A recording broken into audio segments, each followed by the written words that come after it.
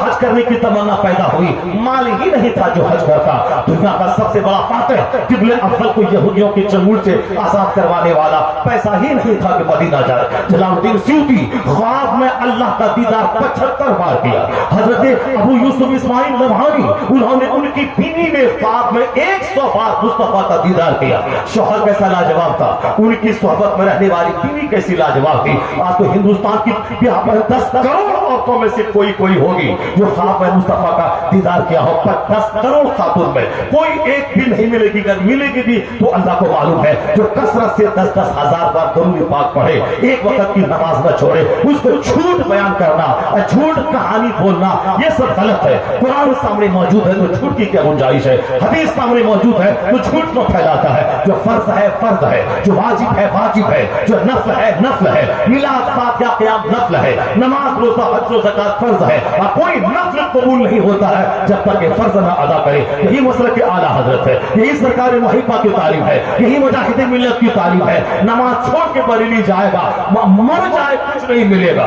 مصطفیٰ کی سنت اور اللہ کے فرض پہ عمل کرتے ہوئے اگر مدینہ نہیں گیا، اور پیسہ نہیں تھا، اجمیر نہیں گیا، پیسہ نہیں تھا، بریلی نہیں گیا، وہ رہے بہار کے پوکھریرا میں، اعلیٰ حضرت چل کے ان کے خواب میں تشریف لاتے ہیں۔ اس لیے بریلی جانا کمال نہیں ہے، محبت کمال کرنا یہ کمال کی بات ہے۔ لوگوں نے بریلی چلیے، اجمیر چلیے، بغداد چلیے، کیا چلیے، وہاں جا کے فوٹو کھینچیے، اور وہاں جا کے اس سرکار کے روزے پہ جا کے جو کام وہابی بھی نہیں کرتا ہے وہ کام کیجیے۔ میں نے اسی سفر میں دیکھا ایک بیکار قسم کا آدمی کو دور سے چل کے روزے رسول پہ آ گیا ہے، وہاں تو بالکل ہاتھ نماز کی طرف باندھ کر ساری توجہ سرکار کی طرف لگا کے، تو وہاں سانس کی آواز بھی تیز نہ ہو، وہاں سلام پیش کرنا چاہیے۔ ادب داہیز کے زیر آسمان از عرش نازک تر، نفس گم کردہ می آیت جنے دو بایزید جا۔ ادب کی جگہ ہے جہاں جبرائیل امین بغیر اجازت کے نہیں آتے، جہاں سانس بھی تیز جنید بتا بھی نہیں چلاتے کہ سانس چلنے کی آواز مصطفیٰ کے کان میں نہ جائے۔ حضور اپنی جسمانی حیات کے ساتھ اپنی قبر انور میں موجود ہیں، ہر آنے والے کا چہرہ دیکھتے ہیں، ان کے سلام کا جواب دیتے ہیں۔ سرکار دو جہاں سے کتنی محبت پختہ ہوگی اتنا فیض سرکار کے مزار پاک سے ملے گا۔ داڑھی ہے، سر پہ ٹوپی ہے، مولوی جیسی شکل ہے، وہ بہت دور سے میں دیکھ رہا ہوں، وہ ایسے ایسے فوٹو لے رہا ہے۔ میں نے کہا چلو دور ہے تو فوٹو لے رہا ہے، اگرچہ یہ حرام ہے لیکن حضور کے پاس جائے گا تو کم سے کم کمال ادب کے ساتھ سلام تو پیش کرے گا، پھر وہاں سے نکلے گا تو چلو حرام کام کرے گا، وہ کہیں وہاں تو کم سے کم سرکار کی طرف متوجہ ہو کے سلام کرے گا۔ مگر میں دیکھتا رہا وہ شخص وہاں بھی فوٹو لیتا رہا اور فوٹو لے کے نکل گیا۔ اب وہ بولے گا مدینہ چلیے مدینہ چلیے مدینہ چلیے مدینہ چلیے، تو تماچا ہمارے چہرے پہ مدینہ جو ادب بے ادب کا مدینہ نہ جانا بہتر ہے۔ ایک پیر نے کہا تھا مرید سے، بولا حضرت پیسہ ہے مدینہ جاؤں گا، کہا تم مت جاؤ، مدینہ کا ادب نہیں کر پاؤ گے۔ پھر دماغ میں گرمی پیدا ہوئی کہ مدینہ دیکھیں گے، سب دیکھ رہا ہے، پھر بولا حضور اجازت دیجیے مدینہ میں جاؤں گا۔ پیر صاحب بولا مت جاؤ مدینہ، پہلے مدینے کا ادب سیکھو، مدینے کا کتا بھی قابل احترام ہے، وہاں کی بلی بھی قابل احترام ہے۔ تو پھر پیسے کی گرمی ہوئی، نہیں ہم مدینہ جائیں گے۔ پیر صاحب کے پوچھے بغیر مدینہ چلا گیا۔ خود مدینے میں ایک گلی سے گزر رہا تھا، ایک کتا نکلا، بدن کو جھاڑا، کیچڑ اس کے بدن کو لگ گئی، وہ سوٹا اٹھایا، کتے کو مارا۔ مدینہ گھوم گھام کر کے جب واپس پیر کے پاس آیا، پیر صاحب بولا کہ تم کو میں نے کہا تھا کہ تم مدینہ مت جاؤ۔ کہا حضور کیا ہوا؟ کہا میں نے کہا تھا کہ پہلے مدینے کی حاضری کے آداب سیکھو، وہاں کا کتا بھی قابل احترام ہے۔ تم سے کوئی کتا ملا تھا؟ کہا حضور کتا نکلا تھا کیچڑ سے، مجھ کو غصہ آیا، میں نے اس کو مار دیا۔ آپ کے مرشد نے اپنا بدن سے اپنے بدن سے چادر ہٹا کے دکھایا، کہا دیکھ مدینے کا کتے کے تو تم نے مارا، وہ چوٹ یہاں بدن پہ لگی ہے، ایک لکیر تھی جو اس کے بدن پہ ابری ہوئی تھی۔ پیسہ کا جنون ہے، چلا گیا فوٹو لے رہا ہے۔ اور تاج الشریعہ کا ماننے والا فوٹو کھینچنا حرام ہے، یا ویڈیو جس میں دین کی باتیں ہو رہی ہیں، اس میں کلام ہے، چونکہ بہت بڑے بڑے مفتیان کرام کا اس کے تعلق سے فتویٰ ہے، جب اختلافی مسائل ہو تو کچھ اس میں تکلیف تو ہو ہی جاتی ہے، مگر جب میں اس کا قائل نہیں ہوں، قائل میں تاج الشریعہ کے فتوے پر میرا بھرپور اعتماد ہے۔ مگر یہ تو دینی پروگرام کے تعلق سے ہے کہ لوگ قرآن حدیث کا بات سنیں گے، سن رہے ہیں، لیکن بیوی کا فوٹو، بچے کا فوٹو، پڑوسی کا فوٹو، بازار کا فوٹو، دوست کا فوٹو، سالی کا فوٹو، پھوپھی کا فوٹو، یہ کیا چیز ہے؟